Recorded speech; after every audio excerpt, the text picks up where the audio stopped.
सरला जी अस्पताल से घर आई तो देखा सीमा उसकी जगह बैठकर सिलाई कर रही थी। बेटी क्या सिल रही हो? ये कहकर सरला जी ने प्यार से उसके सिर पर हाथ फेरा।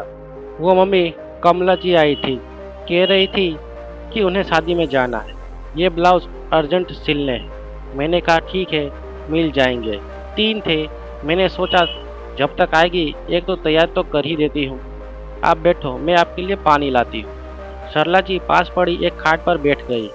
वो सोच रही थी क्या हो गया इस बेटी को, जो कभी घर के किसी काम को हाथ नहीं लगाती थी, रोज अपने पापा से पैसे लेकर वापस नहीं करती थी। पिज्ज़ा, कोल्ड ड्रिंक, पार्टियाँ, यही उसकी जिंदगी थी। आज एक एक पैसे के लिए काम कर रही। तभी सीमा पानी लेकर आई। मम्मी, पापा अब कैसे हैं? डॉक्टर ने कुछ बताया या नहीं? बेटी, डॉक्टर तो बस एक ही बात कह रहे हैं कि वे कोमा में हैं, पता नहीं कब होश आएगा।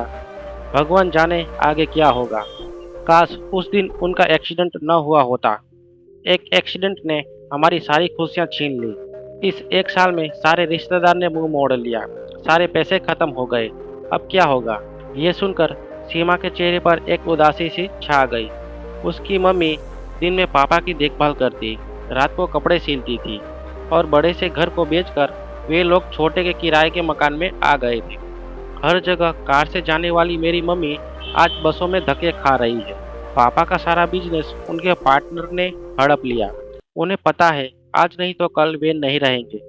इधर रिश्तेदार इस डर से नहीं आते कि कहीं हमसे पैसा न मांग ले।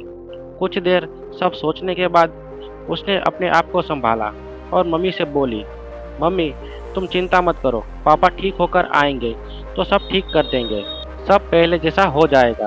और हाँ, एक बात आपको बताना भूल गई, यहीं पास ही में मुझे 2 बच्चे मिले हैं ट्यूशन के लिए। कल से दोपहर को उन्हें पढ़ा दिया करूँगी। ये सुनकर सरला जी के होठों पर फीकी हंसी आ गई। बेटी को डॉक्टर बनाने का सपना उसके पापा ने देखा था।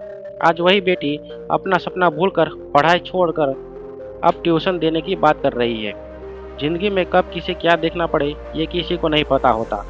अगले दिन सरला जी अस्पताल पहुंची तो पता चला रात को उनके पति ने दम तोड़ दिया है। जो एक आखिरी उम्मीद थी वह भी चली गई। फिर शुरू हुआ वही 13 दिन का मेला। रिश्तेदार सगे बनकर आ गए, घर मेहमानों से भर गया। लेकिन सरला जी की आंखें अब सूख चुकी थी। उन्हें सबसे नफरत थी, क्योंकि उन्हें पता था 13 दिन बाद वे नजर भी नहीं आएंगे। माँ और बेटी दोनों आंखों ही आंखों में एक दूसरे को देखती और इस तमाशे का खत्म होने का इंतजार करती। 13 दिन बाद सरला जी ने नए सिरे से जिंदगी जीने का फैसला किया। उस बड़े शहर को छोड़कर वे लोग गांव लौट गए। पते की निशानी के रूप में यहीं एक गांव का मकान था, वहीं कुछ जमीनें थी। सरला जी ने खेती शुरू की। दोनों माँ बेटी ने मेहनत करके अच्छी फसल पैदा की। कुछ दिनों बाद पैसे आने लगे तो खेत पर मजदूर रख दिए। सरला अब गांव के बच्चे को पढ़ाती थी। कम खर्च में सुकून की जिंदगी बीत रही थी।